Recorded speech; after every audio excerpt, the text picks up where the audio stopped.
સુરેન્દ્રનગર જિલ્લાના દસાડા તાલુકાના પાનવા ગામે રસ્તા પરથી પશુને દૂર કરવા બાબતે મારામારીનો કિસ્સો બનવા પામ્યો, જેમાં દસાડાના પાનવા ગામે એક વ્યક્તિને 8 થી 10 લોકોએ લાકડી અને પાઇપથી ફટકાર્યાનો કિસ્સો બન્યો, જેમાં રસ્તા પર ઊભેલા પશુને દૂર કરવા બાબતે માથાકૂટ થઈ ત્યારે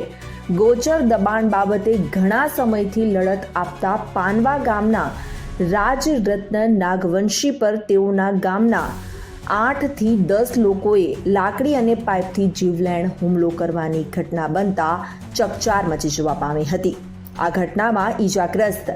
રાજરત્ન નાગવંશીને પ્રથમ દસાડા સામૂહિક કેન્દ્ર ખાતે સારવાર અર્થે ખસેડાયા, જ્યાંથી વધુ ઈજાઓને પગલે તેઓને વિરમગામ ખાનગી હોસ્પિટલ ખાતે ખસેડવામાં આવ્યા, જ્યાં તબીબોએ તેઓને બંને પગ, માથામાં અને છાતીના ભાગે ઈજાઓ થઈ હોવાનું જણાવ્યું। દસાડા તાલુકામાં છેલ્લા ઘણા દિવસોથી પોલીસનો ડર ન હોય તેમ ખુલ્લેઆમ